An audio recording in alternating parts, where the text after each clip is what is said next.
Gamerfeed Radio.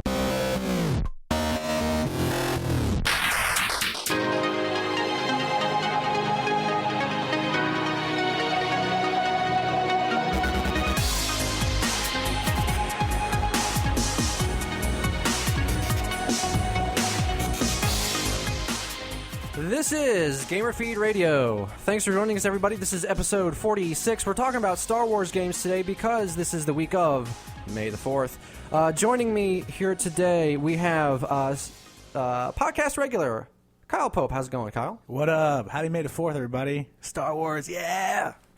We also have occasional guest and official Gamerfeed Radio archivist, Andy Scheid. Archivist. Well, thank you for having me again. You're like the old lady in the Jedi archives. Thanks. Whose name Thanks a lot. escapes me at the moment. See, I was originally going to try to do cool Star Wars themed intros for everybody, and I realized how lame that was actually going to be. And potential copyright issues. Well, I don't know about that, but just not the music, just be like the scruffiest nerf herd of this side of blah blah blah whatever. I'm like, that's gonna sound lame. Yeah, so okay. That's not insulting to. and racist. Yes, it is. It's very racist. And I need those. That's things our word. for the Don't archive. use that word. Oh, you need you need me to say bad random lame things. How's it feel Yes. to be referred to as a nameless old lady though from the Star Wars universe? She's not nameless. She just her name escapes me at the time at the moment. Still, I'm fairly well versed in anything original trilogy, but prequel trilogy and in between stuff. So. I tend to I just feel bad for her now. Yeah. Fourth guest, the dulcet tones of Rachel Manning back once again after 25, 30 episodes, however long it's been. Well, I'm glad it's been a long back. time. Yeah, it has. But we have you back because this is the week for you. It really is. Yes. I'm so excited. So, is this your first time since Smash? Yes, it is. Oh, nice. Cool. Yeah. So 21 episodes, something like that. Yeah. 20. Yeah, no, not yet. 21. Anyways. Sounds about right. It's of little matter. We're talking about Star Wars games today because the pending anniversary of not even anniversary really. It's May the 4th isn't actually officially anything because the movies always came out on around May 25th or so. Yeah. Mm-hmm. Except for this time around with Episode 7 where we're breaking that for the first time. But May the 4th just be with the whole May the Force, etc., right. etc. I hope anyone that's listening that's excited about Star Wars games didn't need to have that explained to them, just in case. You just shattered my world. Was May the 4th? Is that kind of a newer thing, or? I think so. I think it's more of a newer thing, especially with the internet. Yeah. Well, I didn't really do it till college to celebrate it then, and then it spread into MLB. You have Star Wars game, Sure. May the 4th, yeah. I mean, I've known about it since I was in college, which is almost 10 years longer than you. So, Ouch. Well, I'm just saying. But I think more mainstream, it's been in the last 3 to 4 years. Yeah, that like it super. gained steam and was accepted as nerd culture in general has been accepted more and more. Yeah, That's lately. very true. and it helps that there's more higher profile fan events like Star Wars Celebration and things like that kind of bring people out of the woodwork. And I was looking for a pun there, and I'm just failing tonight. No, it's all good. Yeah. All right, let's kick into gear here. We're gonna. I always do that where I forget to bring the volume back up after I use it for the intro, and then we get the fun music. Okay, it's time for Random Access, where we talk about random things that aren't necessarily related to video games. Although we're going to be going with a theme here because this is the Star Wars show, we're going to talk about all Star Wars related things. Yes, we are. So, first of all, I want to start off talking about the Episode 7 teaser trailers that have been up. We've had 2 so far. Mm-hmm. With obviously, increasingly more detail as things go along. We just took a look at both of them with the panel beforehand, just to make sure that everybody knew, everybody had seen them, so they could talk about them. General impressions. Stoked. General, just awesomeness. I don't think they could go wrong. J.J. Abrams has done a great job with Star Trek, and I think Star Wars is in capable hands. And, just seeing classic characters like Chewbacca and Han Solo, even though he looks old as dirt, it's exciting. It's nostalgia. It's new. It's old. It's all the things. A giant Star Destroyer crash into the desert. It's so good. Can I just say that your sunglasses are throwing me off so much right now? I'm sorry. You got your blast shield down. It's just freaking me out. It's the new tradition. I had it last time I was on the show, and now I'm just gonna start going aviators. None of you can see this. Yeah. So you mentioned Old Han. That's one of the things I did want to talk about a little bit, just because I don't know how I feel about seeing Old Han. Yeah. Because it's Harrison Ford. Who doesn't love Harrison Ford? It's Han Solo. Who doesn't love Han Solo? There's Chewie. He looks exactly the same, as we talked about before the show, because Wookiees live for so long that you're not going to notice a difference. But I don't know how I feel about seeing old Han. It's different. I'm even more terrified to see like old Luke old Leia, especially considering Carrie Fisher hasn't made the best lifestyle choices. So. Well, she. I mean, I don't want to get too much into a lady's body image or anything like that. But she looks good nowadays. Does she? She looks great. Since I'll have to look into that. Because last time I saw her was on a roast of somebody, and she did not look so great. I was like, that's Princess Leia? No. That is my own personal beef, though, with it, among others. Like, I have reserved excitement. Don't get me wrong. I'm really psyched they're doing another trilogy. But at the same time, when I heard that they were bringing in the original cat, like bring them back, I'm like, yes, I love them. They were great. Yeah. In 4 through 6, but it's like I know where the canon goes, and it's like I know Luke's supposed to be training on Bespin, and I'm just like, I don't know how that's gonna work. Okay, two things there. First of all, do we know where the canon goes? I mean, I don't know. Maybe you're reading the novels that are coming out now, but since Disney has gone and wiped out all of the old canon, except for very, very few select things. Do we know where things are going, or is Episode 7 going to be the first time we pick up from that point and move forward? See, and that's what I'm afraid of, because I know what's going on with like Luke and Leia and Han and their marriages, their kids, and that's what I wanted to see be made, and I know that's going to change. Yeah. And then like the new generation, this will be canon for them, and I'm afraid of what that's going to do, like having new generation versus old generation Star Wars fans. That to me is one of the biggest things that is working against these movies, that we have these fans that really want to see it.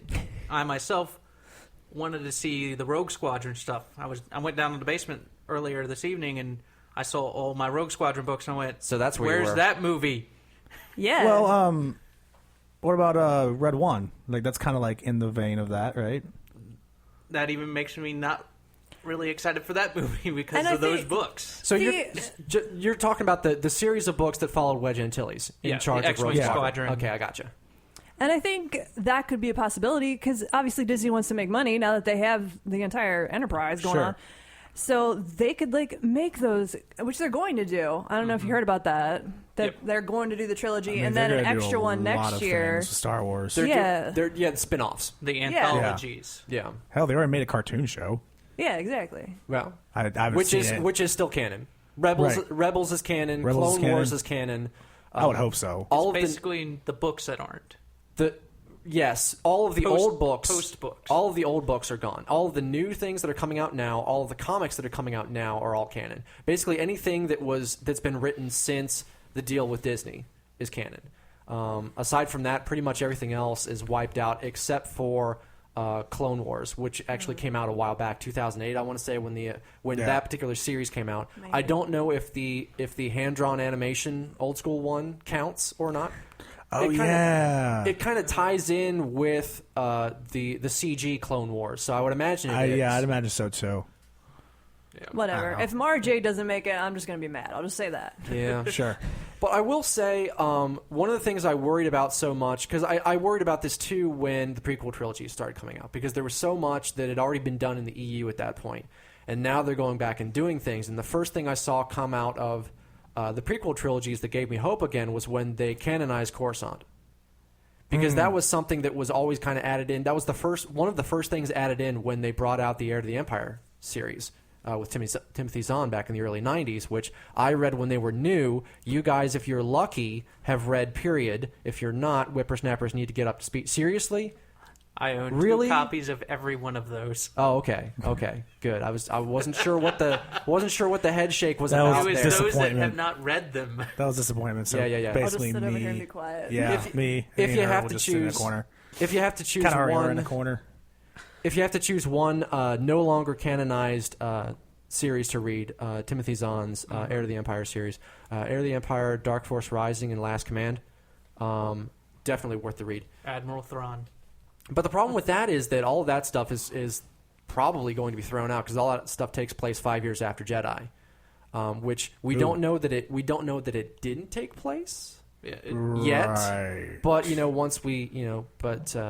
once we see Episode 7, that stuff will start falling into place. But to get back to my original point, the prequel trilogy gave me a little bit of hope because it's like hope. Yes.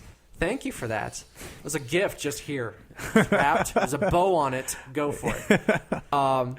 But that was the first time that I saw they take something from the EU, they made it canon, because Coruscant as the center of the Galactic Republic, of the Old Republic, of the New Republic, all of that, the idea of the entire planet being a city, basically, and hundreds and hundreds of levels deep, to where you get the scummy...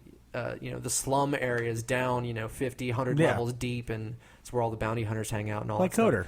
Everything about Coruscant in the as set up in those books, I loved. And then when they actually took it and made it all real when they came out with the prequel trilogies, that gave me hope that they weren't completely obsessed with the idea of throwing everything out, that they were going to take the good stuff that worked and keep it too. So hopefully things will stick around. Sure.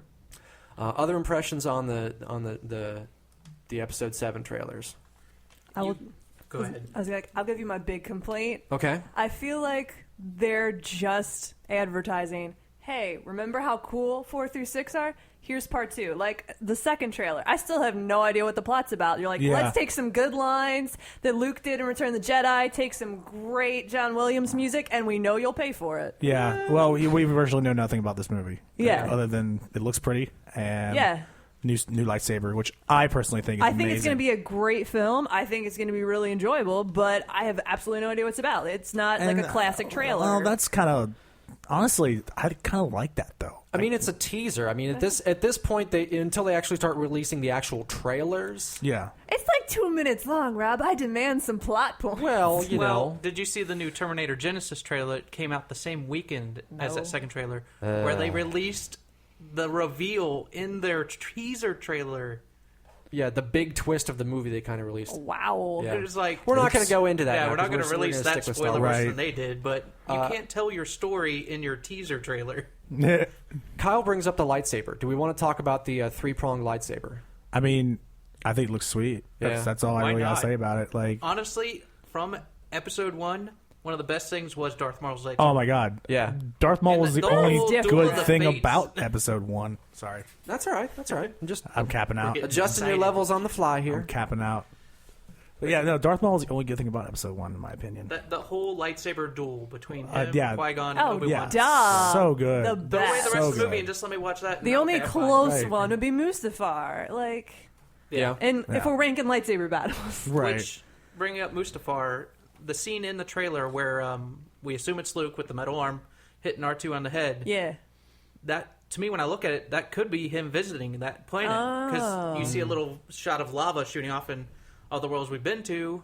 Also, That's no- the only one. I think we need to talk about his droid care for a second. In between, like, visiting Yoda and, like, he gets all waterlogged, now we throw him in the lava. Like, R2 is beast. Hey, he's been through some stuff. He has been, I mean, he's been around for, what now, 30 years or so? Yeah. At least, I mean, he was with Well, Padme on her ship, but I don't know when he was created. Like, he saved that he was- Naboo ship. He was just kind of introduced. Like in episode 1, he was just kind Yeah. of there. Like, Yeah. So I don't know how long. not implying that he was like a new model or anything. Yeah, I think he was an older model droid at that point. Yeah. Let's not get too much into the nitty-gritty here. Right. Speculation and whatnot. Nerds. Really quick, other things from the trailer. Yeah, go ahead. One we'll hit on. I'm referring to him as the Chrome Trooper. Oh, yeah. Because The, that black looks chrome to me. yeah. But Yeah. in the scene where the Millennium Falcon's getting chased by a TIE fighter, it looks like he's the one chasing them. Is that a bounty hunter? Is that a remainder of the clones? I'm not sure that, and again, teaser trailer, we don't know they could anything be yet, mismatching and that's anything, fair. but that's I what have they're no idea. implying. I don't think it's the same. Yeah. Because if you remember from the original trilogy, the TIE fighter pilots have their own kind of armor that looks Stormtrooper-esque. But he looks I think it's different different. from them. Yeah. So that's why I'm saying maybe this is like one of the last remnants of the clone troopers that still has the whole Jango Fett mentality of taking on his father's mantle. Who knows? And that's could be why I taken was anywhere wondering with if that. they were going to go the opposite and have Darth Vader's Padawan. Was he the Padawan? Like Starfighter? Killer. Yes, thank you, Starkiller. Because that's what it kind of reminded me of, is if they would use him for that. For most Bring him important in points of that game, he dies. So, sorry, spoiler alert for a 7-8-year-old game Yeah. that most people hate. But the second thing is with J.J. Abrams being in control of this, one of the big things he mentioned was he wanted to go back to the practical effects. Yep. And in one of those scenes, Good. you got John Boyega and I can't remember the girl's name now anymore, where they're running and there's the big, huge explosion. It's not as big as a Michael Bay explosion, No. but it's a practical explosion more towards the original trilogy explosions. Mm-hmm. When they're got the TIE fighter attack in that little bay and things are exploding. Yeah. It's not CGI exploding. That's stuff exploding in there. So that it gives me faith with... I'm a huge Lost fan. I enjoy the new Star Treks. I enjoy what J.J. Abrams brings to the table. Mm-hmm. So I feel safe with him in control. Me too. He's genuinely a fan of this one, which he wasn't with Star Trek. Yeah. Yeah. I went on a rant last week with Brad at work about... Imagine that. well, we talk from time to time. Oh. Or more, he listens. But I went on a rant about the wiping out of canon, basically, because we've seen same thing happened with Star Trek. Now same thing's happening with Star Wars. I wonder if J.J. Abrams is perhaps the common element here. I wonder if Disney still would have wiped out all continuity had some other director been on the movie. Or because he has enough weight to be able to come in and say, look, I want to wipe the slate clean and tell the story that I want to tell without being bound to the EU. And I can honestly see that going either way. But the more I started thinking about it, the more I realized that doesn't really bother me, because even if he's going to be respectful of what came before because he's genuinely a fan here. With Star Trek, and he kind of had a loophole there where he wiped it out, but he didn't, but it gave him the freedom to do whatever he wanted to do. But I didn't really feel quite the same level of care there because he fully admitted that he wasn't that big of a Star Trek fan. Right. He was always a Star Wars fan. So hopefully he'll be taking the... Good. We win. We win. Now. Though I'm both. I am too. honest. I like both. Trekkies, we've always been better. Wow. Suck it. So one other thing I wanted to mention... Well, Just kidding. There's Just any kidding. number of things to still talk about here with the teaser trailer. BB-8, the new droid, who's taking the Star Wars fandom by storm. Trooper. God, that was lame. Mark that on the time code. It's 1756. Yeah. I'll get it on the re-listen. Ish. Slow clap for Rob. Thank you. But the new droid design, which is, if you haven't seen, is basically an astromech dome on top of a spherical ball. Oh yeah. Or as I call it, the soccer ball with an R2 head. Yeah. Which is apparently like an actual working thing. Yeah, and now they're selling them, and you can get your own if you want. Did you see their What? But what do they at the do? convention where BB-8 and R2 came out on stage and they basically got into a droid fight? Yeah. BB-8 Droid street fight. is real. It rolled Yeah. out on stage with Yeah. no one helping it. They just remote controlled him out there. There's nobody inside the little beach ball. See, and that's the thing is with R2, there was always Kenny Baker was always inside it. Whereas now with BB-8, it's all completely remote control, but should be interesting. I'm looking forward to see how that works out actually within the frame of the movie, because R2 is probably my favorite character. Yeah. So I'm curious to see what kind of personality they build into BB-8 now, especially now that they realize that fans are going to respond positively to him. Once He's the actual R2's movie's out. Padawan. That would be cool. Oh, That was one of that'd the- be the most adorable little thing I've ever seen. Wow. I'll ever see. Without straying too much Correct into, grammar. Without straying too much into the next topic, which is Star Wars: The Clone Wars, I just want to say I love when R2 gets like that kind of like relationship with something else, like when he's in command of a squad of battle droids, and they're all referring to him as the commander. I just love little things like that. That's a funny thought. Any thoughts on the new Stormtrooper design? It's new. You didn't notice? Yeah. It looks pretty much the Aw. same. With time, It's- things change. Yeah. Exactly. Like I'm just. I'm not accepting expecting that. exactly the same. I honestly wasn't expecting stormtroopers in this. I mean, It seems like they always change their suits up for whatever environment they're in. Like, it was Yeah. different That's on fair. Hoth, it was different on Endor, so Yeah. it's like having a new mask, whatever. I mean, they're probably somewhere else. Yeah. Maybe they can see the door and not hit it this time. Maybe they get some better blasters. I don't know.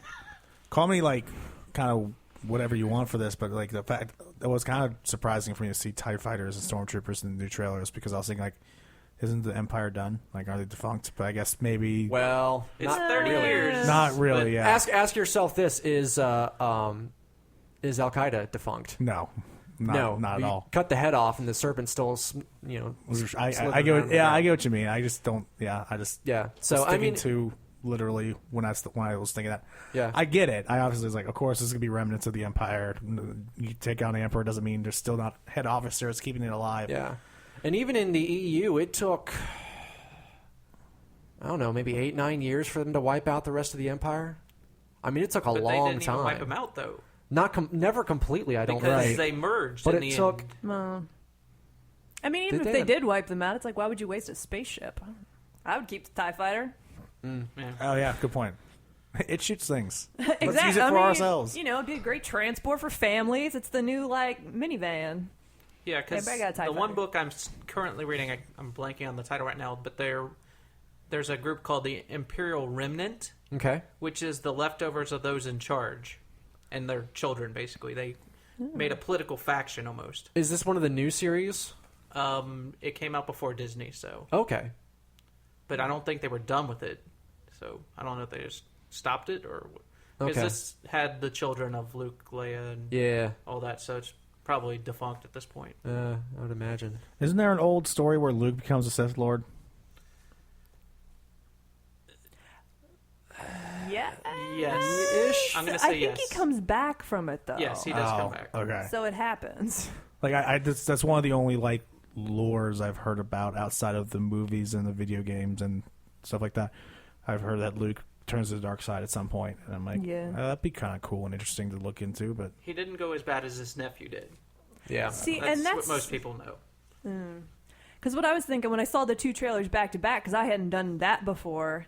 Seeing Yeah. the tri lightsaber, it looked like Luke in that same like black cape going on, yeah, and I'm like, was that him? Well, wasn't there a because we mentioned this before the show that there was and I don't know if it's been confirmed or if it's just a rumor, but there was a rumor that the new movie deals with the recovery of his lightsaber and his hand attached to it.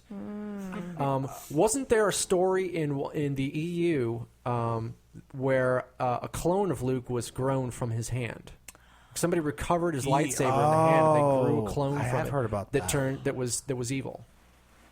Like, Or am I what? just making things up? no, I remember that someone sounds getting familiar. cloned, but I don't remember. There it were being so Luke. many books. Yeah, dude. It's, So on that level, I can kind of understand wanting to clean things up a little bit. yeah,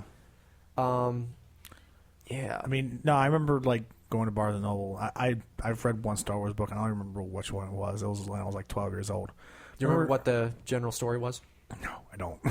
I was a small child, and I've read an awful lot, especially like some of the early things that didn't really work out that well, like the Han Solo adventures and the Lando Calrissian adventures and Aw. I got Splinter of the those. Mind's Eye. Lando Yeah. Calrissian. All right, let's move on, shall we? We're gonna want to talk about the Star Wars: The Clone Wars series next, which I've just got finished watching.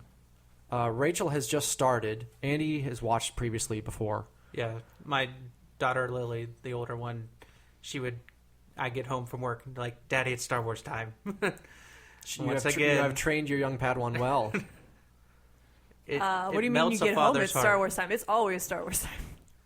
So, and if a 6-year-old can completely understand what is going on and who the characters are and how they're connected, it reaches all age groups. Yeah, It really does. it does. One of the things that struck me most about it, one of the things that I liked most about it, because I had watched the original Clone Wars, like the hand-drawn the one. hand-drawn one. Genndy Tartakovsky, I want to say. I'm probably missing the pronunciation on that, but that originally aired on the only Cartoon Network, somewhere around 0203, in between episode 2 and episode 3, I want to say. And they were like little vignettes almost. Yeah, originally it started off as a mini-series, like, maybe 5 minutes an episode, and then by the time they got to the second season, basically, of that, it they were became doing... a story. Yeah, like longer, like 15, 20-minute segments. And I think that still counts, and then that takes them up to... roughly up to the Clone Wars CG animated story. But one of the things that I liked most about that was they brought in Ahsoka. Yes. Yeah. They gave Anakin a Padawan, which I think did so much good for him as a character to have to. And they even said in the and I'm actually glad I went back and saw it because I watched the series on Netflix, not realizing that there was a separate movie also on Netflix that comes first. What? You haven't seen it yet? No. Okay. There is like Not as good as the series, though. I'm watching it tonight. but it's But basically it helps. it's basically the first 4 episodes. Oh. It gives you all the setup of their basically Ahsoka coming in, Oh, okay. and they go and they rescue Jabba the Hutt's son. Oh, yeah, little baby Jabba. Yeah. Which he shows up later in the series, which I Yeah, always I've felt seen like him they were later. calling back to something, but I never didn't quite get until I actually went back and found the original movie.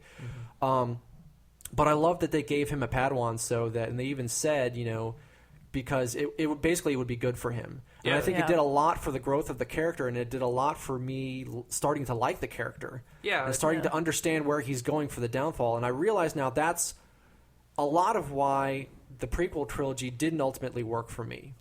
Because it was far too... I mean, it was... Even though it was, 6, 7, 8 hours worth of content, basically it comes down to vignettes over a 20-year span of time where you're supposed to get the basic story of how he fell to the dark side, and it's really not enough. You Yeah. really need to have this connective tissue in between to patch things together. And one of the great things for that in the growth of his character is giving him a Padawan. At the same time, being a young female, holy crap, little young Star Wars fans out there have somebody that they can connect to now, because it's always kind of been a boys' club. Yeah, that is one of Lily's favorite characters, is Yeah. Ahsoka.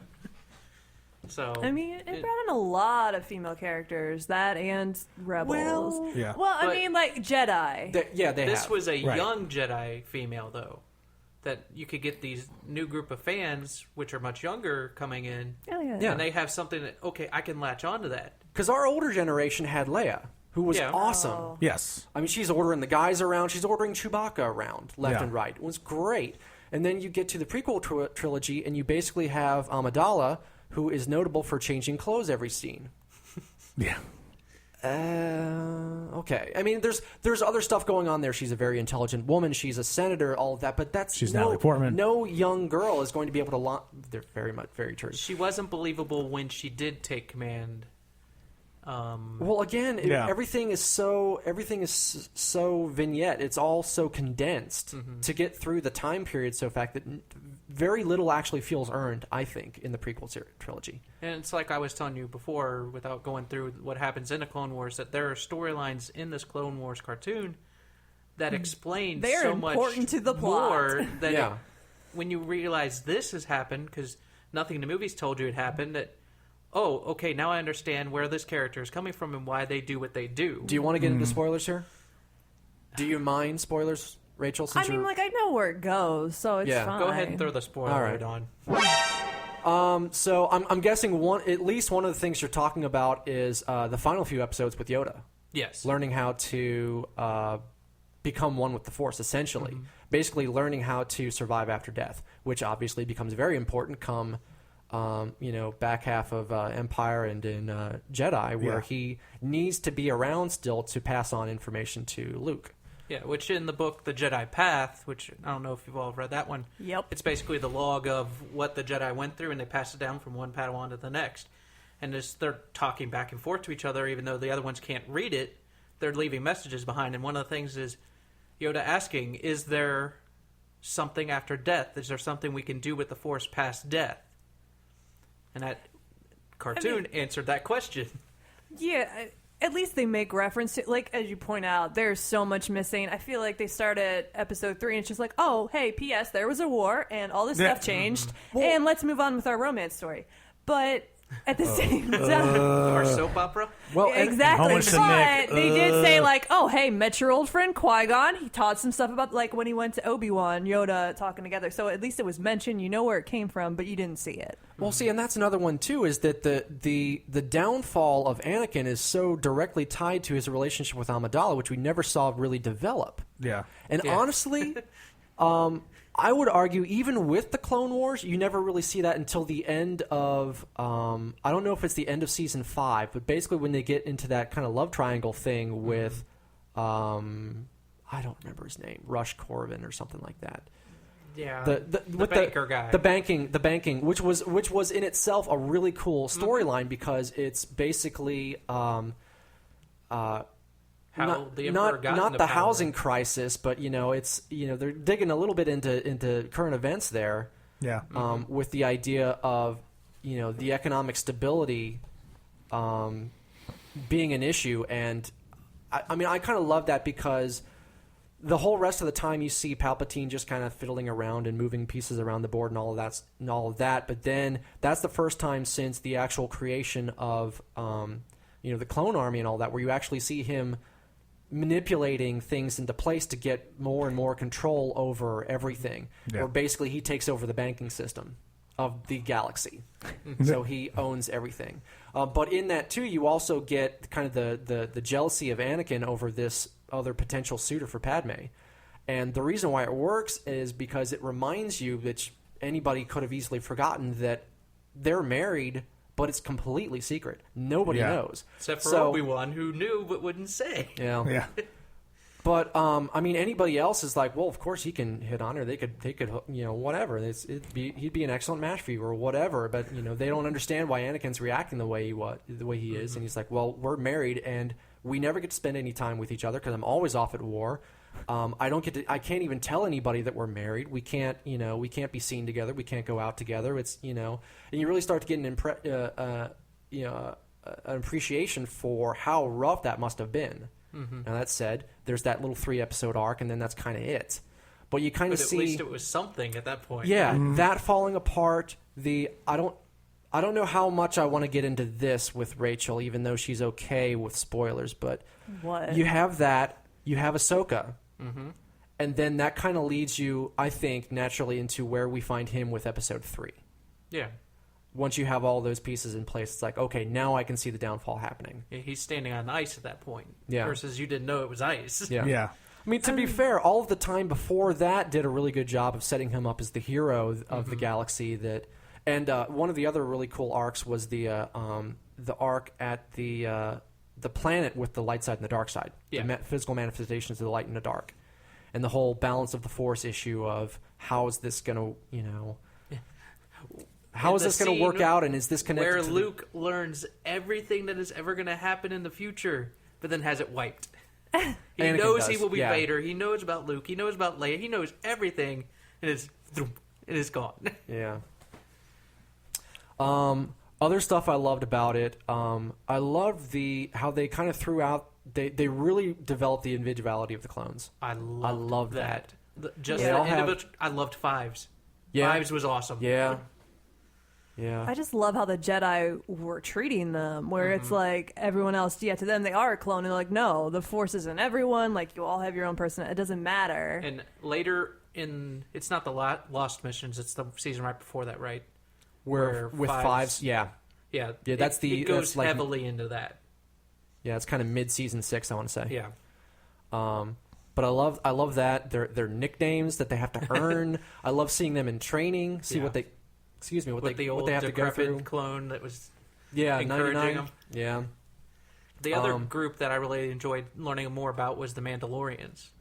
See, I didn't care. I enjoyed learning more about them because I didn't read much about them. Yeah, I don't know. I mean, it didn't hit me as hard as I wished it had. But by the time things got down to it, once again, spoilers, Maul came back. Yeah. With that brother. Yeah. Yeah, He has a brother. There's all sorts of interesting stuff going on here. Robotic legs. I know. I've seen Spider episodes. legs. Yeah, that freaked me out, man. I'm just like, what? Never trust the witches. I guess it would have cauterized. Yeah. No, I'm like, well. Yeah, well. I mean, it would, but I'm like, what else? I don't like, think they where ever. was he split? I don't think they. Well, he was right in the middle. Well, So I would think you need some. I mean, he was cleanly bisected. I like to think it's only We because don't of the. know his anatomy. That's true. This is true. This is true. But I like to think, and I don't think they ever really said, but I like to think the only reason he really survived that was because of the magic of the I would've witches said of Dathomir. Because I of would say because that, of the and I'd ritual. also say because his force was ridiculous. Yeah, that's I true. mean, like Luke. Well, Anakin pretty much. I don't know how he kept himself alive. They made a reference to that, I think. Kept himself alive when? After Mustafar, after he was like burned Oh. up, and they're like anyone else would have died, but he's Anakin, Yeah. Yeah. and his midichlorian count is The ridiculous. force is strong with Don't this one. remember the Yeah. midichlorians. I mean, he did kind of get burnt to a crisp, and he still kind of survived somehow. Yeah, but I don't know if it's. Yeah, I don't know. Again, they at that point they had like 10 minutes left in the movie, and they just. Oh, I know. oh, And gotta- let's not forget the Yeah. worst ending ever. But Yeah. Other thoughts on Clone Wars? If you're a Star Wars fan, you must watch that. You really should. I've been meaning to for years. I It just is need completely to. worth the time. I'm It fills sure some it plot is. holes. I mean, I'm sure it will because I hate the prequel trilogy, but I feel like it might put some things. I think together this for me. really did redeem it, except for Jar Jar. Well, And well, let me dude, stop you okay, on that one, let's Rob, not. just a little bit. Let's It not. made Jar Jar a tweak better, I will say that. especially the episode where they thought he was a Jedi. That was actually funny. I actually did That does enjoy sound that funny. episode. That was the one Because he where was acting like an idiot, but everyone thought he Yeah. was something more. Which, in the end, that's the story of Jar Jar Binks. Yeah. Yeah. He's an idiot, and everyone thinks he's more. I mean, nothing excuses Hayden Christensen's acting. Nothing His excuses face that. does. His face does. Okay, fangirl. I'll respect that. Dude, I mean, come on. I mean, it's not like that was Natalie Portman's best role either, but she's still gorgeous. Who cares? Yeah, I mean, it wasn't good acting on any of their parts. What was it with that? I mean, you have such people that you know are good actors. Yeah, Natalie Portman, great Ewan cast. McGregor, Liam It Neeson. had to be like a bad script. I Mace don't know. Windu was fine, though. Directing. Well, because I don't think anyone directs Samuel L. Jackson. I don't, Samuel L. he's just Jackson like- does what Samuel L. Jackson does. I mean, he only agreed to take it if he could Profanity. have a purple lightsaber. So I'm like, right on. Dude, and that lightsaber is badass. Okay, can I like fangirl for a second Okay, about lightsabers? What are we not fanboying and girling about? we'll allow it. Okay. So Mace Windu and his purple lightsaber, I'm like, where the heck are the healers in the gold lightsabers? Like, why did this that is not in Jedi Path suddenly show up, and then we don't Yeah. see any of the gold? But see, and this tangents nicely into the one last topic I wanted to mention on Clone Wars before we moved on. One of the episodes that I really love was the one where they show the younglings going into the caves at Ilum to get their lightsaber crystals, because it's Harry Potter. Yeah. Everybody, the younglings get together. They get sent into these caves. There's only a certain amount of time they have to get out, because basically there's The door freezes. the door freezes shut, basically. Oh, that's nice. So they're wandering through these caves, and they have to basically find the crystal that is meant for them. So the crystal chooses the Jedi. So they're wandering through, and The one chooses the wizard. I mean, that's why you have to build your own lightsaber, because it's supposed to be you. Like, it's a reflection of Yep. the Jedi. So it's not necessarily tied to what role you take on, as was mentioned in the extended universe. Well, although I really like that, where you have different roles of Jedi. That the one gets the blue, and the one gets the green, and one gets the yellow. I really like that idea in KOTOR. Is that KOTOR? Yeah. Okay. Never played it, so I'm not sure. I just vaguely know it from the periphery of things. But it's you choose your crystal that's meant for you, and then whatever color it happens to be is whatever it happens to be. Yeah. But that was a really cool series of episodes, really, where they had their own adventures on their way back, and they have their professor droid that's voiced by David Tennant. Oh my gosh! It was Yes. KOTOR on here. get free. But I've been meaning I do to. have to So- say, the Wookiee's lightsaber hilt was one of the best ones That I've was ever awesome. seen. A wooden lightsaber hilt, That's fantastic. amazing.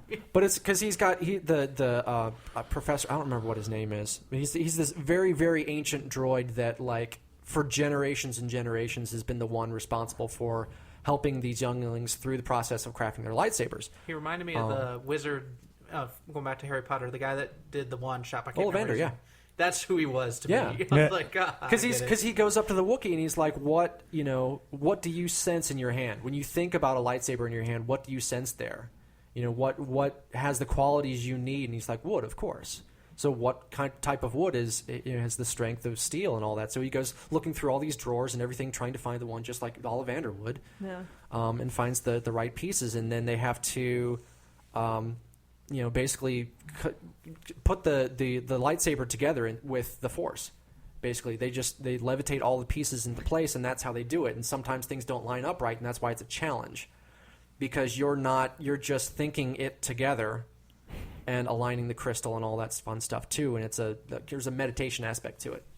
So what in the you're saying crafting is, if process. we're trying to convert people to Clone Wars, Harry Potter fans, you got the younglings Yeah. and the Jedi, Yeah. and House of Cards, you have Palpatine. So Yeah. All right. It's so Spoilers true. over. We're 40 minutes in. We're only 2 topics down. Oh my god! I told Let's you. move on I told you. briefly. We're gonna cover time, no problem here. I feel on like it's all good stuff because it's all Star Wars stuff. Oh so. yeah, no, I just saying, forever. we Let's could move talk on. about Star Wars for a long time. Yes. Let's move on to Star Wars Shakespeare, which I know Rachel and I both read. Have you two either I have ever looked into? I don't even know what this is. Star Oh, Wars I learned Shakespeare. about it earlier this year. oh my gosh, Now I didn't know the am prequel was already compelled out. to Oh read yeah, it. Dang, that I'm one came behind. out. The Phantom of Menace came out in March. The next one, which has a long drawn out name, which I don't recall, but comes out in July. So we're kind of halfway in between right now. But Star Wars Shakespeare, for those that are unfamiliar, this guy named Ian Dosher has taken each one of the movies so far. He's going in chronological order of actual release. So he's done 4, 5, 6, and now 1. And he's basically just written the entire story out in iambic pentameter in 5 acts, as one would with a Shakespeare play. Wow. And that in itself, I think, is relatively cool. Whether you like Shakespeare or not, if you know the story well, which you wouldn't be listening to this podcast today if you didn't. Even if you have a hard time reading through Shakespeare, you can piece it together breeze through pretty quickly, just because you know what's happening.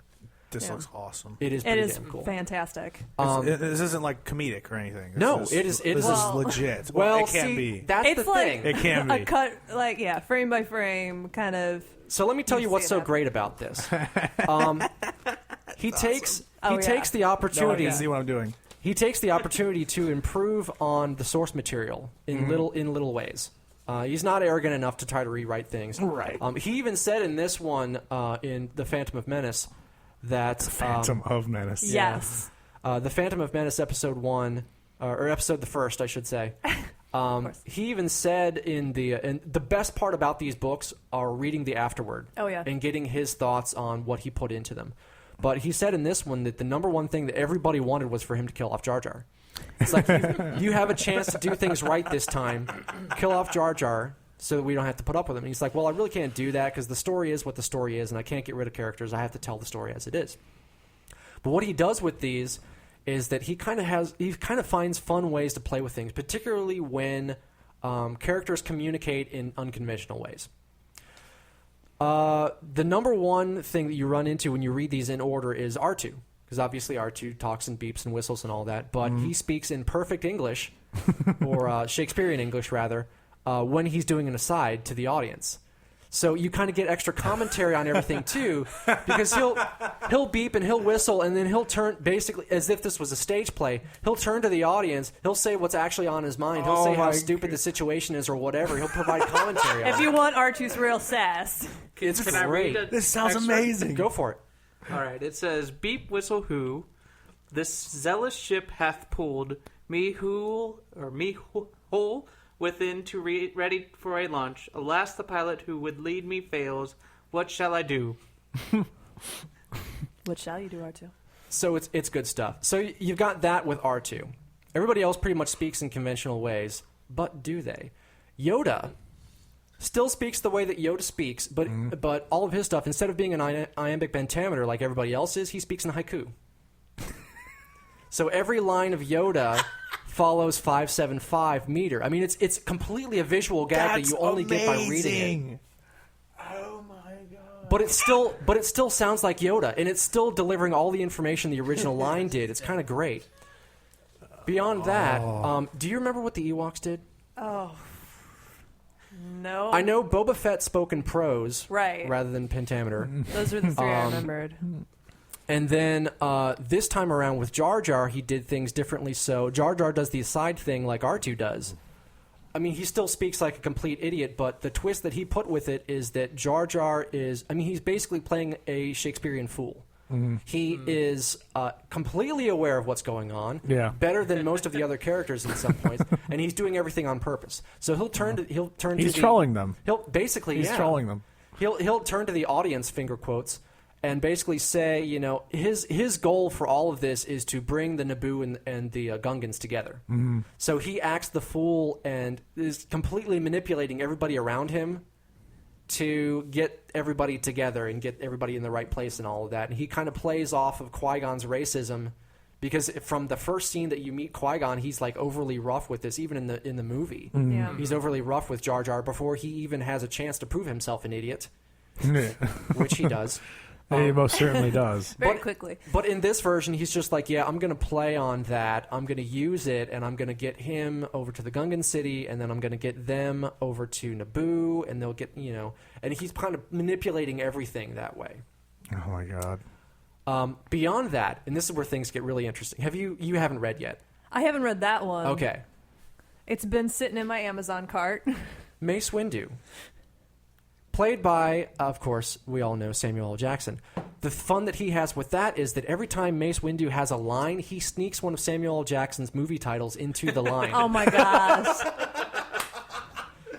So, I mean, it starts off, I didn't even notice it at first. And then when I saw Unbreakable, They Live, damn it, show up in there, I'm like, what? And then you start reading a little bit more, and you see Menace to Society, and you see... I mean, all of these other, a lot of more obscure ones that I didn't realize. Snakes on a plane. I don't think they do that one Yet. Yeah, but there's still three more or two more. I mean, it's amazing because he's still delivering all the information he needs to in these lines, but he's slipping all these little extra things in there too. Now, if I could have the book back, Okay. Rachel, can you fill for a minute or two while I look something up here? Sure. So, Star Wars Shakespeare. I started it as I liked Shakespeare. Okay. So if anyone's helps, I'm sure. exactly, if anyone's a Shakespeare fan, like you'll get it, you'll love it. But I didn't realize how like frame for frame, line by line, like it is a line by line recreation of Star Wars. And as Rob pointed out, the time that they put into that, like for him to think this through, and also they have drawings in there. So if you ever want to see like Darth Vader reimagined in Shakespearean Elizabethan clothing, right, it is fantastic. And that's why I was excited for the Phantom of Menace, because like Amidala was already ridiculous, like Asian royalty going on. So I wanted to see what she turned out to be. Yeah, kind of subdued, really. Yeah, she looks the same. Okay, I know. Here's what I was looking for. This is an actual line. These are actual lines from the book. This is Qui-Gon in the battle with Darth Maul, deep underneath, the capital city of Naboo. I know not who you are or what you want, yet I do have skills most particular acquired through a Jedi's long career. These skills do make me nightmarish to such as you. Surrender now, and ye shall live. If not, ye shall be dead, and there's an end. They put this Taken speech in Liam Neeson's speech from Taken. I mean. Shakespearean. I just love that. Shakespearean. In Shakespearean English. And I just also, love for that. those of you who know Shakespeare, when a character exits, they have rhyming couplets. So, like, for him to even be able to keep that with the iambic pentameter, with the Star Wars lines, I'm just like, Ian, you're my hero. Yeah. It's good stuff. Worship. When is this going to be on Broadway? Oh my god. Oh my gosh, I wanted to do it, and actually NKU, their theater, they like have TGIT, basically Thank God It's Theater, and they do it on Fridays, and they also have like student-run productions. Someone did Star Wars Shakespeare, and I didn't get a chance to catch it, but I heard it was fantastic. I'll pay money to see that. Oh, I yeah. would pay money to see that. I mean, who wouldn't? Oh my god. Well, they even because they have all the stage directions in here too. So Yeah. you could, Yeah. I You mean, could just it isn't literally do it. It's a published script. Like, But it's like they're talking to somebody on a communicator, and basically they're up on a balcony, like they're up on the stage, up on Sure. the balcony, just so they can talk to each other back and forth. And they do the pod race. Actually, is really interesting because it's basically because they can't actually show the pod race. It's basically everybody talking about the pod race. So they keep sending people out for information as to what's going on. They come back and say, "Oh, he almost crashed, but then he went up this ramp and blah blah blah." You know, which everything I else. mean, like also going back to the Shakespearean conventions, that they don't really kill people on stage. They always go off stage and then they come back and they say what happened. Oh, okay. Like, oh, so and so died. But they do a lot of that through the chorus and things like that. They do Oh, a lot yeah. of the narration. I And love the chorus. I have to say, one of the things that I loved about the original trilogy of this was they had and I don't know if it was ever actually spelled out in the book or if I just did it on my own, but I kind of viewed the chorus as a chorus of Force ghosts in my own head. And then the fun thing about that is you read further through the books, like the chorus keeps growing. So you start off with Qui-Gon, and then you get Yoda in after Empire Striketh Back, and then you get Anakin in at the end, and it just... I mean, it probably is, but like I just saw it as like, oh, Greek chorus, and then everyone of course knows the scrolling prologue. So Yeah. I mean, Shakespeare always has a prologue that explains his plot, and it works so well. Like it translates so well to have the chorus do the prologue. That's exactly what's scrolling. And they do a really good job of leading out from each one of these too. Like somebody will come on at the end and for like a final speech, basically, Yeah. just a soliloquy, and they'll basically perfectly sum up everything that's happened and where the next installment is going and all of that. It's a really nice connective way of doing things. We should move on. Yeah. We're running out of time here. Yeah. The one last thing I wanted to talk about. This is still random access after 52 minutes or so. Star Wars Battlefront coming this November. We took a look at the trailer here before the show, but it's a new game coming to PS4, Xbox One, and PC this November. It's basically primarily concerned right now with the original trilogy.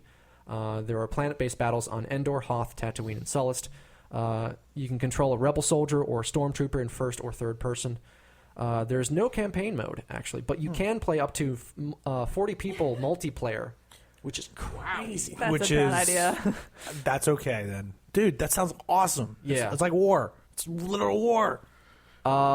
But there's a split screen for local multiplayer. You can put bots in if you're playing by yourself. Sure. They've got a first thing of DLC coming in on the 8th, which is the Battle of Jakku, which will set up. It takes place between Episode 6 and Episode 7. And the game launches on November 17th. Any thoughts from what we saw earlier on the teaser trailer itself? I mean, everything sounds great. I mean, sure, no campaign. That's fine. I mean, Yeah. to make a completely unique multiplayer experience like this, especially Star Wars plus 40 freaking people, that's insanity. Yeah. Like, I remember playing like 16-person Halo and being blown away, but this is just gonna be ridiculous. 20 versus So 20 is it gonna be free for all? Is it gonna be 20 versus 20? I imagine it'd be 20 versus I'm just 20. like, how's the lag on that? Is that I'm not- awful? Oh my god, I didn't even think about the lag. Ooh. I'm not really clear on that myself just yet. I know in the older Battlefront, Star Wars Battlefront games were kind of, either clear out the other side or hold a choke point for a certain amount of time, competitive matches. So I would imagine this would be the same. But it looks gorgeous. Yeah, it does. It's very true to the originals. They actually took a trip to DICE, who's developing this, and it's actually being published through EA, which they've had some issues, Well, it's okay. particularly with Battlefield.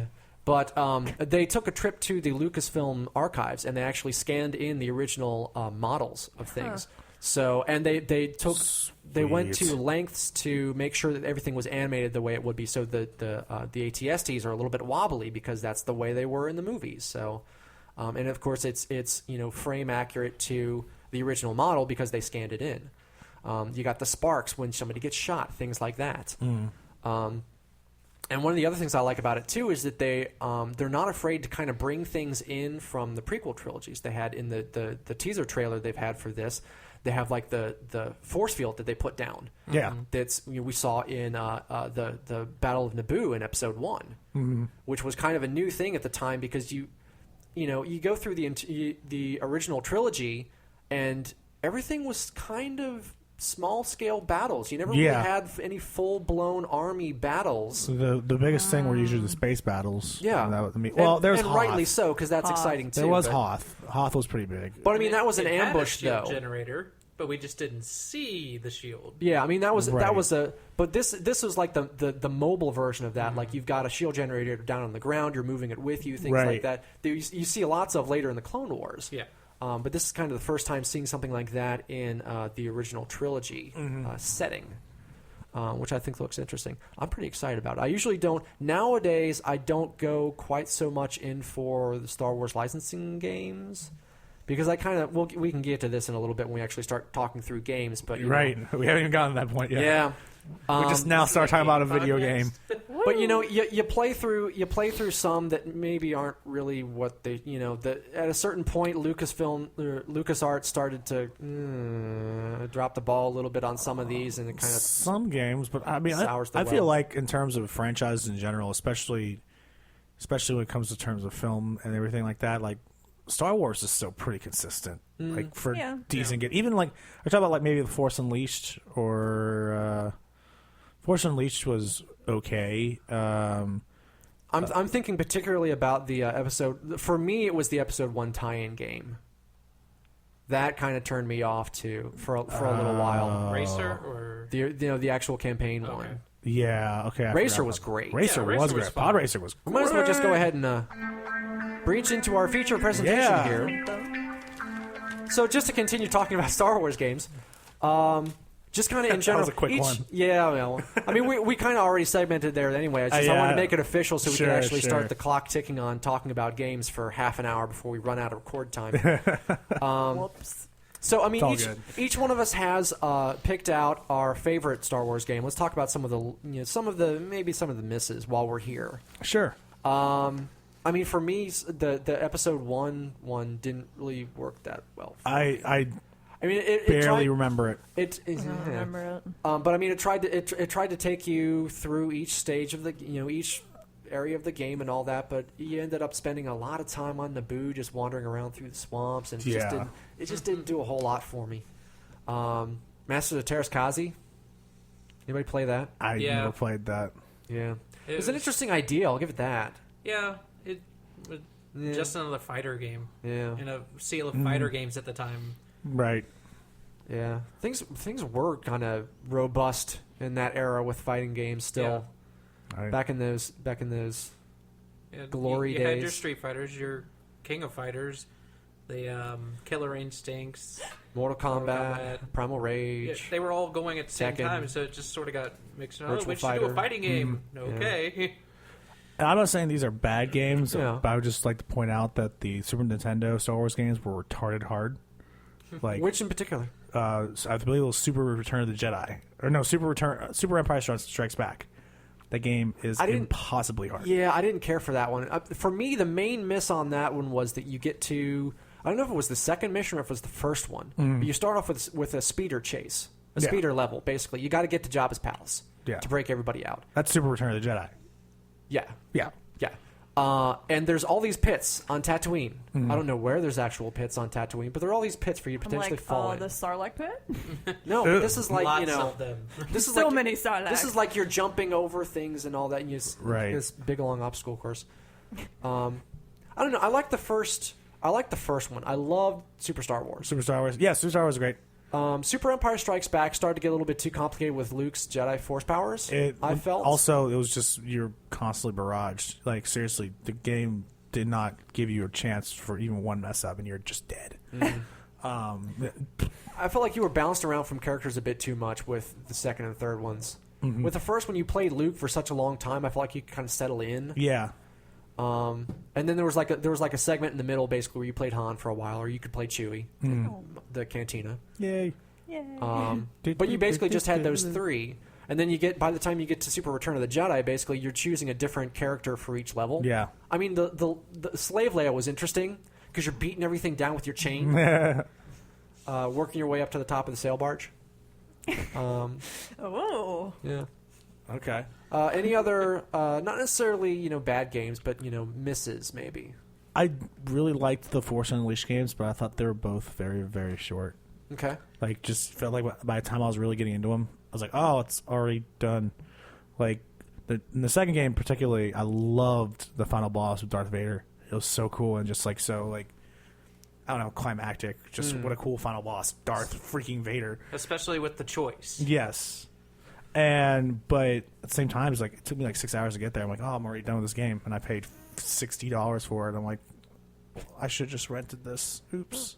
Yeah, especially play it when again? it won the Writers Guild of America for Best Writing in the first game. Yeah. It was a great story, but it had so much potential that is the major drawback on the game that most people say is the potential was so great, but you left us wanting too much So more. much more. So much more. Like, it was the least satisfying experience ever. And it would have been better if they just put the two games together. Sure. Yeah, absolutely. It would have made a better overall game. Even then, it still would have been pretty short. Yeah. Like, I think the first one was a little longer than the second one. The second Yes. one was like, it took me like, I beat it in a night.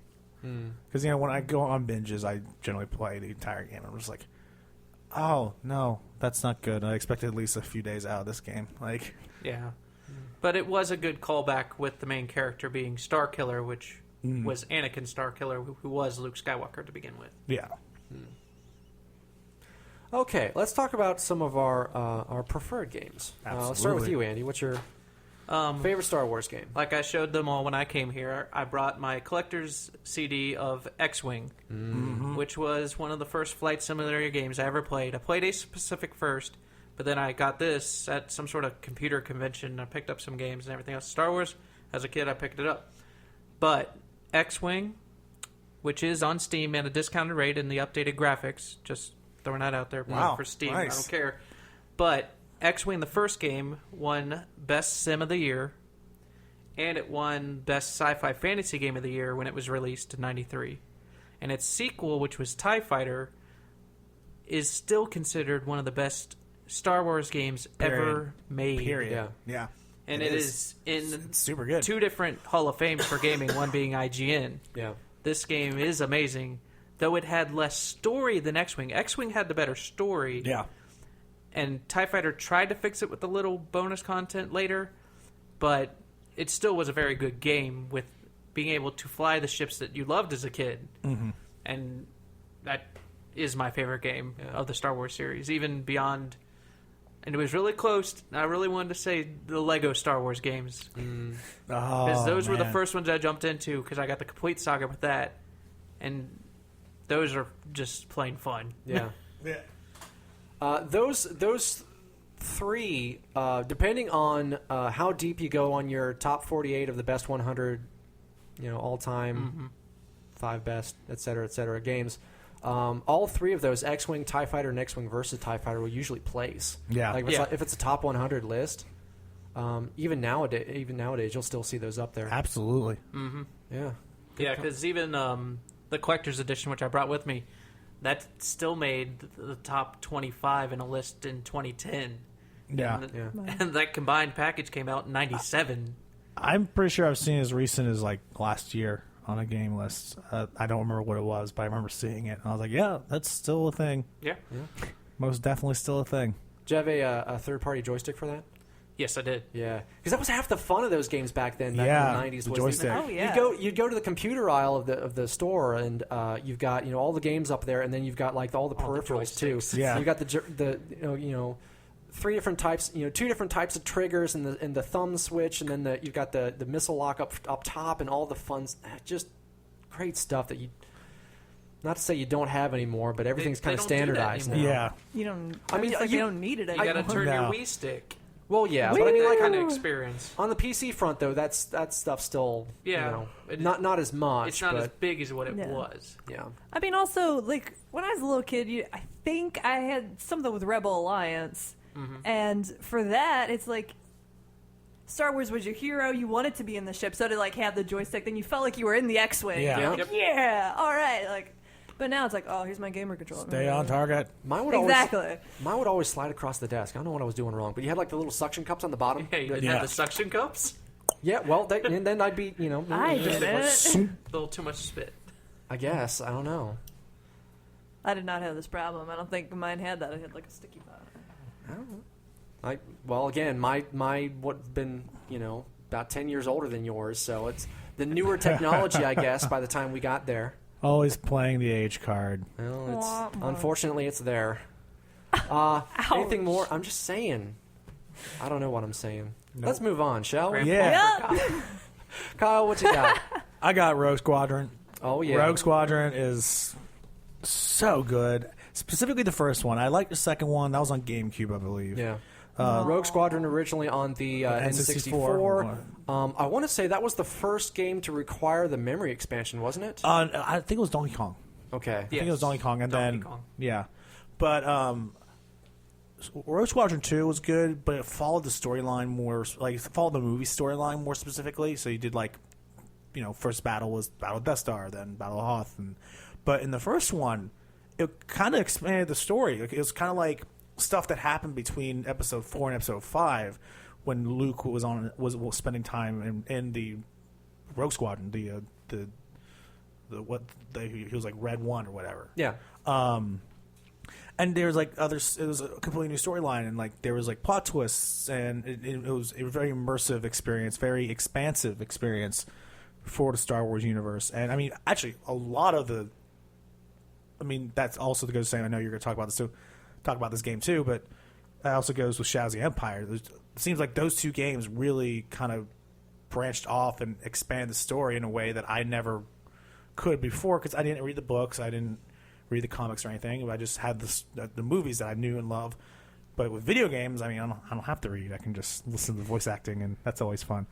And it was just cool to kind of get this new material, I guess, to work with in Star Wars. Now, help me remember, what were some of the ships you could fly in that? You could fly X-Wing, obviously. X-Wing. I think A-Wing was in there, A-Wing, right? Y-Wing. You could unlock the Naboo Starfighter. Yeah, I do. Yeah, I remember that. And you can unlock an old school car. I forget what car Really? it was. Let me see if I can flip that up real quick. Could you fly the B-Wing? Did that have... yes, you could. And Yeah. the T? Not the T. I don't think so. You could fly the B-Wing. Falcon was in that, wasn't it? The Falcon was in it, and so Yeah. was the TIE Fighter. The Outrider was too, wasn't it? So was the Bomber. The TIE Bomber and the TIE Fighter were in it. Okay. Interceptor? The TIE Interceptor, yes, that was weak as garbage. Yeah. You got shot down in 2 hits. You were just quick. And the Empire transport device, so kind of like... the shuttle. Yeah, the shuttle. You could fly the shuttle, too. You could fly literally everything. It was such a good... I mean... Yeah. But obviously, this was like N64. There's some cool cheat codes. Yeah. Which I... Yep. You always gotta love the cheat codes, the invincibility codes, the infinite torpedoes, all that kind of stuff. It's just sometimes cheating's fun, kids. Yeah. Let me ask this while we're here. In a lot of games like this, especially the flight sim games, and of course you see this a lot in Star Wars because that's half the fun of the Star Wars universe. Do you ever feel fatigue playing the same missions from the games over and over again? Or can you just not get enough? How many times can you play the Battle of Hoth before it starts to feel a little old? Well, Hoth specifically kind of gets old to me because it seems like the one that they always go to. Yeah. You can't have a Star Wars game without Hoth. I'm like, well, yeah, you can. Yeah, you can. That's why I like Rogue Squadron so much, is because it gave us all new battles that we had never experienced before. And then, Rogue Squadron 2 came out. I was like, all the old battles from the trilogy. I was like, oh, this is dumb. I've seen this. I've seen this in beautiful, beautiful on-screen glory. I don't need to see this in subpar GameCube graphics. Well, at least it's not, SNES Mode 7. This is true. From Super Empire. Yeah. I mean, or Star Fox. I'd almost be the opposite, though, because, like I said, I'd want to be in the movie, so I'm like, oh, score. Now I can have, Dax talk to me, Wedge is going to, Sure, I get that, but, again, a game, no. I've experienced Hoth in so many different ways in video games. It's just I think I'm good. I never liked Hoth. I liked Hoth, but I love it. But it's just, every time you always got to have it because for one reason and one reason only, the AT-ATs. Yeah. Everyone really. loves If they had ever had been featured as solidly elsewhere in the trilogy, then it they wouldn't be important. But since you have to fight them, it's such an impressive boss battle. It is super impressive, absolutely. You need to have them in there. Even ATSTs appeared in Jedi on Endor. Yeah, but ATATs, that was like, well, see, they were there.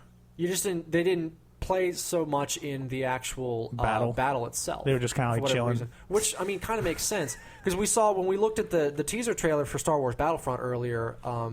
Basically, the ATSTs function like mini bosses, and the ATATs function like bosses on the Endor map. Right.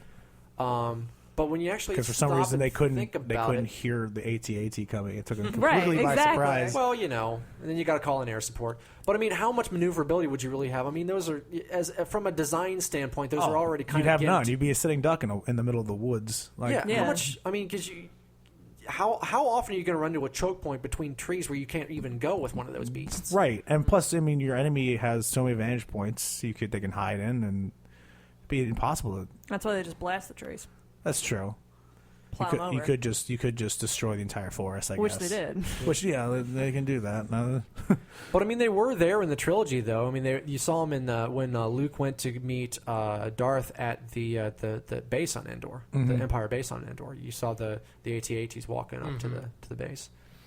You just never actually saw them in combat. Right. You only saw them in combat once, and it was epic. It was awesome. No denying it. Battle Hoth is one of the coolest parts of Star Wars, but yeah, I don't know. I don't need to experience it over and over again in every Star Wars game I play. I was just wondering because I don't know myself how I feel about that. Because at some point, particularly in that era, I felt like I was playing Hoth in every single game. Yeah, but objectively, I can't imagine not having it. I get that, and I totally agree. And it's just kind of like give and take. Like, I don't know. Yeah, it's kind of one of those. What are you willing to give up for newness? For something new, for something you cool. You would feel that something was missing. Yeah. That's true. That should be there, and you know what that something is. Because I mean, Hoth was in Coder. Like, absolutely. I mean, you could visit Hoth and Coder, I believe. Like every single Star Wars game, and you're right. If it just didn't happen to show up in a Star Wars game, you probably would feel a little let down. Yeah, it's such a iconic place. Although it sounds like a very crappy place to go. It sounds very cold. I don't like the cold. Let's move on. Rachel, what's your pick? I'm going to have to go with where you started, Pod Racer. All right. Dude, the N64 had so many good Star Wars games. It was just insane. Yeah. But see, the great thing about this, and I don't know which one you're talking about specifically, but there was an arcade version of this one, too. There was. I'm talking about the N64. Yeah. But the arcade version was really cool, too. I'm trying to think. I may have played that at some point. I played it a lot. Yeah. Yes. Yes.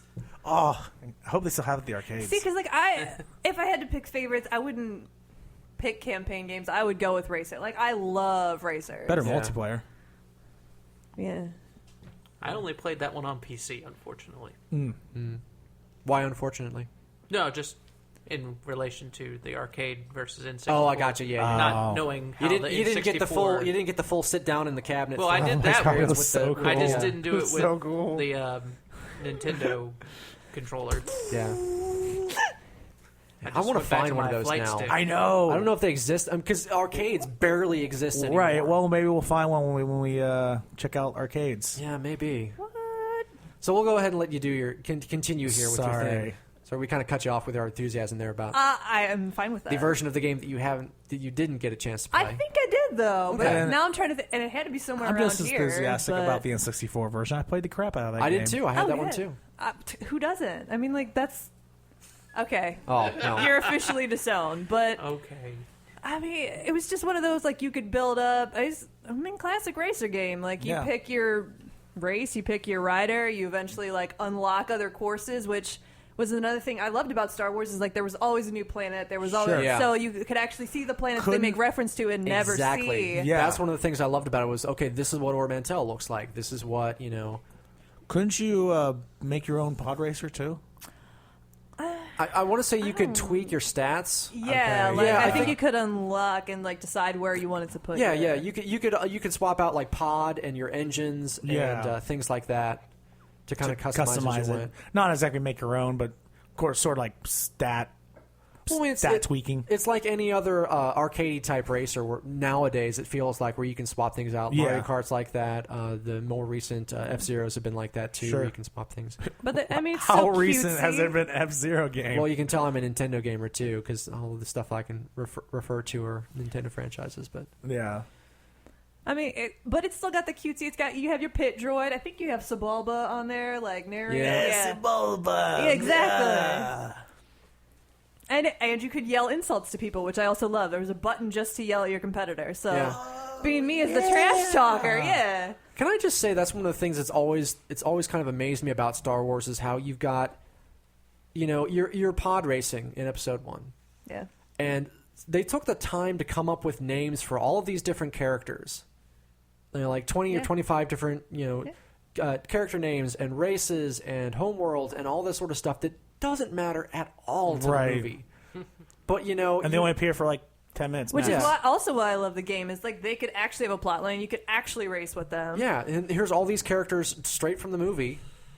There's Quadraneros again. Exactly, and he doesn't blow up. So it's like, all right. Yeah. This guy finally gets a chance to redeem himself. The guy who looks like, I don't know, he reminds me of the caterpillar from Buggy Life. Yep. Oh, yeah. Yep. But how much Heimlich? Butterfly. how much money did they make off of each one of those characters as an action figure to sell? Probably not that Well, much. Because you know how much Uncle George was making with these movies. This is true. He was selling out big time with Yeah. Episode 1. I think it was also like Anakin's pod is supposed to be so podunk. Like, I built it myself from some parts I salvaged from my slave master. But then you see those other ones, you're like, well, that one's way sweeter. Like, what does that one do? And you actually get to sit in that one. It's a lot better. I looked at it this way: any money they would have lost on overproducing action figures that nobody ever bought, they made up on lightsabers. Oh, yeah. Just I knew where mine that was. dual-wielding one. Yeah. Oh my god. That one alone. The toy ones, I've busted a kid up many times with those. We were violent children. Oh. They hurt. Clearly, this is why I never got one. Yeah. Anything more on Episode 1 Racer? Fun. Man, I wonder if there's a way you can obviously you can Google, but I wonder if it'll actually return a good result of where is the nearest Episode 1 pod racer cabinet Oh my god. to my location. Here, use my location. Yeah. I'm sure I could find some kind of Star Wars forum that probably has I them. wonder Like, how much they cost. Oh, yes. More than you probably have. More. Oh, way more. I'm Absolutely. sure. I think we can do it. All We'll right. split it. We can split it 4 ways. Yeah.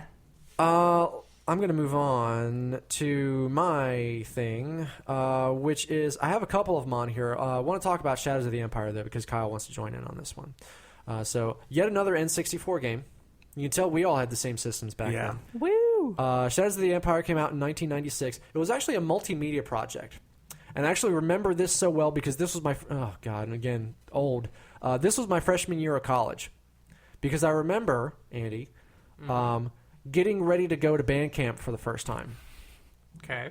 And stopping by the This one campus, time at stopping band by camp? the campus Starting bookstore so and picking up the Shadows of the Empire novel to take with me and read that week at camp. I thought you were going to say like campus bookstore at the game. I'm like, what? No. Like before we left on the buses for the week. He's dating himself even with me. Yes. So, Shadows of the Empire, there was a novel, as I mentioned, a soundtrack, which I also had, which I don't remember anything about, so it must not have been. I'm pretty sure it wasn't John Williams. There was comics. Well, wait, no, it was. It had some stuff from the trilogy. It had some soundtracks from the trilogy. I swear. I have to look it up. I can't talk. I'd be surprised if they got him to commit to a side project like that. That was Yeah, just, I mean, like, I'm sure they're just samples. I'm sure they got permission to use some of the themes. But Right. I don't think he composed and actually. Anyway. Oh yeah. And of course, there was a game with it too. All of this was a side story that took place kind of alongside the original trilogy. Yeah.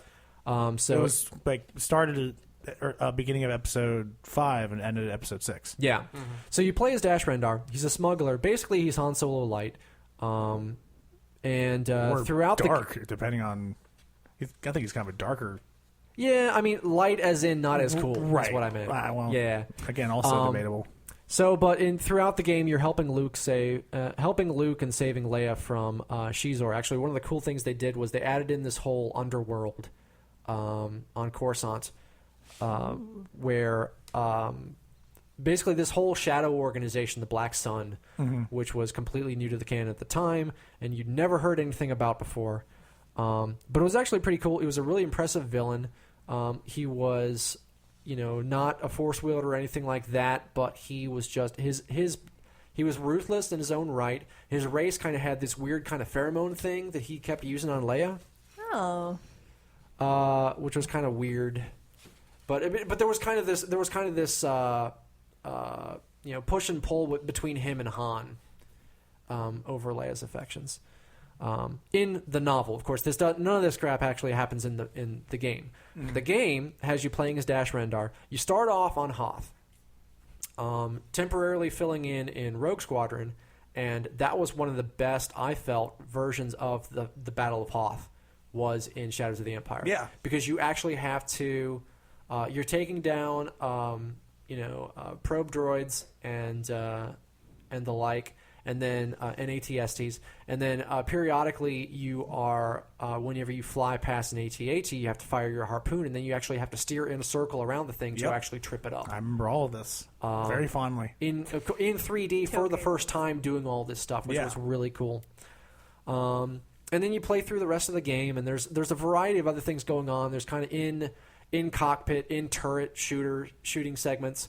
A lot of the game takes place as a third-person shooter, where you're running around as Dash in all his blocky 1996 glory, low polygon count, very early Nintendo 64. This was one of the earliest games. Yeah, my first borderline launch title. Yeah, wow. I didn't get a 64 at launch, but I got pretty close to it. And my launch games were Mario 64, Mario Kart 64, Woo-hoo. and Shadows of the Empire. Yeah, because I remember on the N64 box where it shows like all the highlighted games. Shadows of the Empire was on that box. Yeah, it was. I think it might even been a launch title game. But yeah, it was very early in the N64's life cycle. Yeah. But fantastic game. Like I remember the final battle on the Death Star where spoilers Dash dies, and like that was well, sort of. Well, question. Yeah. It was kind of like question mark. Yes. Yeah. But I was just like, it was the first time I ever experienced anything like that. Like a character that I like, and then like you just see the explosion, and I'm just like, my 9-year-old mind couldn't take it. I was like, what? You were making an expression there, which of course we couldn't see because of the damn sunglasses. That's why I do this now. But there were a lot of great just moments in that game. Yeah, like when you're trying to escape from Echo Base and you run into a hangar and there's an AT-ST that you have to take out on foot. Oh my god, I know. I hated that thing. It took me forever. I mean, once I actually figure out an easier way to beat it, I could do it like that. But but it took a while. It took a while, and it was very frustrating. And it was just a mini boss. Yeah. Basically. Yeah. Well, no, it was a boss. I remember it was in the middle of the level. Like a boss theme. It was the middle of the level. Yeah. So you take this thing out, and then you continue on. Eventually, you get back to your ship, and you're on your way. Right. But that one was fun. I remember the Boba Fett fight. Yeah. Was that Boba Fett, or was that someone different? It was Boba Fett. You go into this this big. You go up the elevator, and you come out into this big kind of vertical hangar that's like open to the sky. Okay. So it wasn't the junkyard boss. No, it was Boba Fett. Yeah. Well, the junkyard. Are you talking about?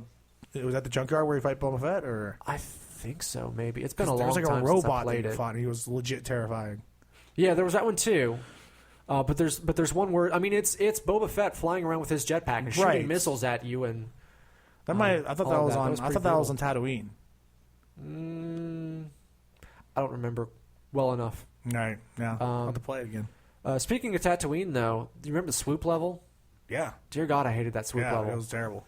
So the idea is you're racing. This is the N64, mind you. Yeah.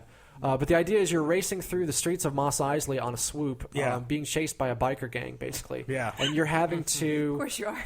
Well, as one does. There are biker gangs in the galaxy. I'm sure in Mos Eisley. Yeah, absolutely. How did Obi-Wan describe that? Well, it is a wretched I screwed that up. You're God. so close. Try again. Time code 12446. Wretched hive of scum and villainy. There we go. Yep. But you're racing through the city. You have to get to Luke out at Ben's house at a certain amount of time, and you also have to take out all of the gang members by the time you get there by like pushing them into things like you know. Right. God. It's very violent. And then the Tusken Raiders show up? Were there Tusken Raiders? I don't remember.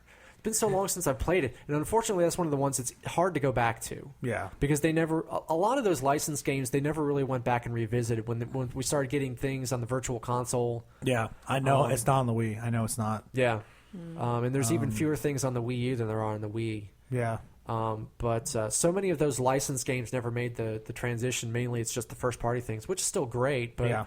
a lot of those older licensed games like that are just kind of lost unless you have the original system and copies. the original game. My friend does, so I might have to just pop over there one day and say, hey, you want to play a Shadows of the Empire? Let's do it.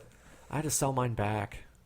I sold my N64. I got to a point in biggest college mistake. where there was no way I was going to be able to make tuition unless I sold back my 64 and all my games and my PlayStation and all my games. I would have cried. To be fair, I didn't have very many PlayStation games. Certainly not that I missed. Basically, it was the Square collection, and it was two or I'd be three. devastated if I lost my Square collection. Yeah, well, The doing games I keep, like I trade in games like crazy, but I have all my Final Fantasy games, Kingdom Hearts games, all my RPGs still, yeah. because I know I love them and I will never give them away. But I my like his children. yeah. I mean, I'm sure it's crappy. I'm gonna have children, so But my PlayStation library was all the Square games, basically 7, 8, 9, Vagrant Story, Parasite Eve, all of those.